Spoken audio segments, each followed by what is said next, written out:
Today we're looking at the micro. I would like to explain how you can use the frame confluence, i.e. the different time frames to catch the exact turns on a market. Okay.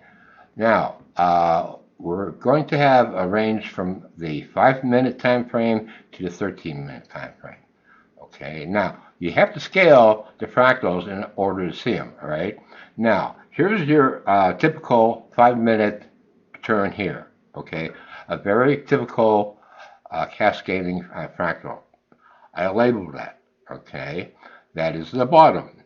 What's going to happen next? We don't know until we go to another time frame, all right? So what you want to do is simply go to another time frame, and we'll try to discover another fractal.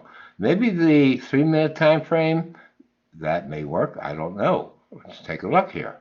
Doesn't seem to be helping us too much here. We'll go to the 10-minute time frame.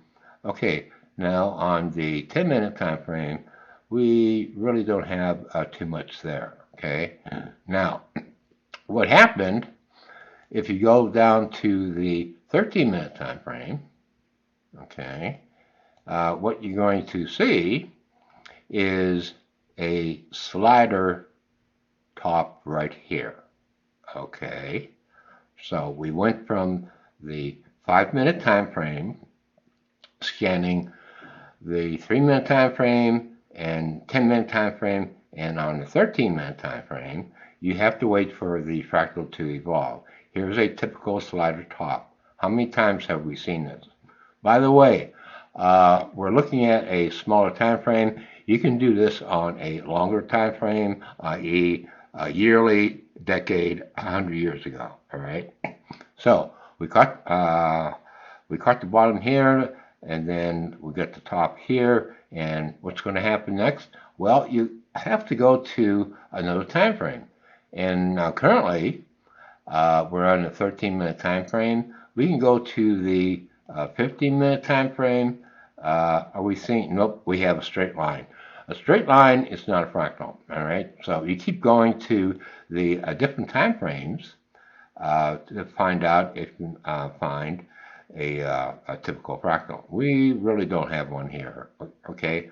But again, we got the top and bottom, then we got the top. Now, we're going to go to the 13-minute time frame. We might want to go to the 11-minute time frame.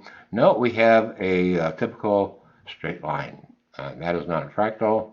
And what we want to do is keep traversing on the different time frames in order to see a fractal. Now, we don't want to have one here. Again, we have a straight line. Doesn't mean anything. And if we go back down to the 5-minute time frame, voila. You got a 7 down, okay? A, B, C, D, E, F, G, H. All right? Now, that's the bottom. Here's the top. In theory, the fractal will begin to grow. However, if it breaks the channel, okay, that's called a reversal, and the market will trend down. So the whole idea here is when you're looking at a particular market, by the way, you can do this on any market, on any time frame, okay? I call it the 3-minute setup. Visually, you just have to look at the chart, and you can see a bottom here. It keeps rising until we see another slider top here, and then we patiently wait for another fractal to appear.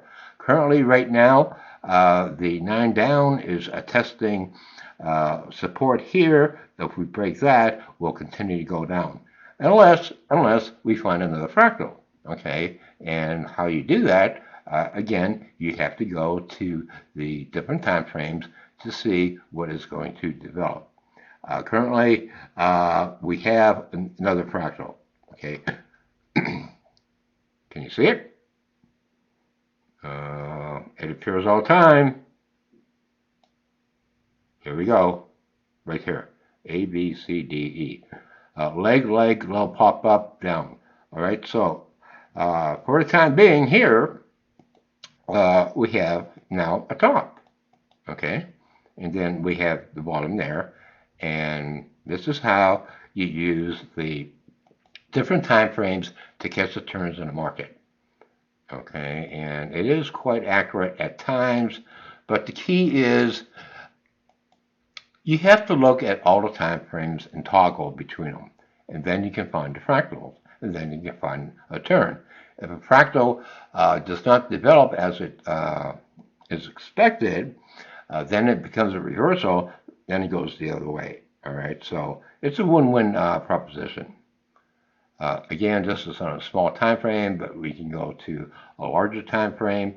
The larger time frame is still looking bullish until we find another fractal, which will negate that, and then you take action. Okay, so again, the key, you have to keep looking at the different time frames to find what's going to happen. Okay, and currently right now,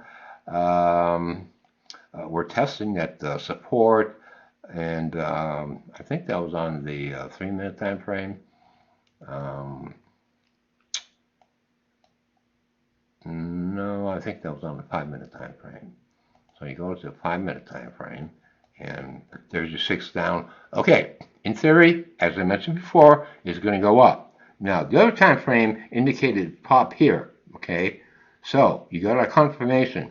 It broke the bottom of the channel here, you're going down. You got a top here, we're going down. That's how you trade the market using the different time frames, time confluence, on the swings of the market. Now, we're just looking for swings in the market, 5, 10, 20, 40, 50, 100 points, okay?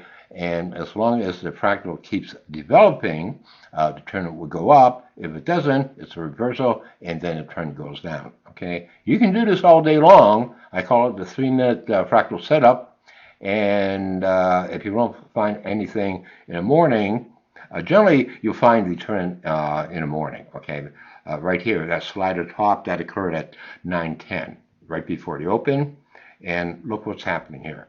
The 9 down is breaking, so we're going to go down further. How far further are we going to go? We don't know until we go to another time frame to find a fractal, okay?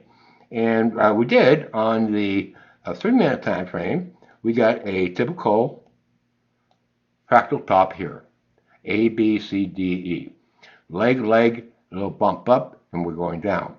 How far? We don't know until another fractal appears. Currently, we have nothing that we can recognize. So in that case, you assume a turn will continue down from the 3-minute fractal that occurred at 11:27.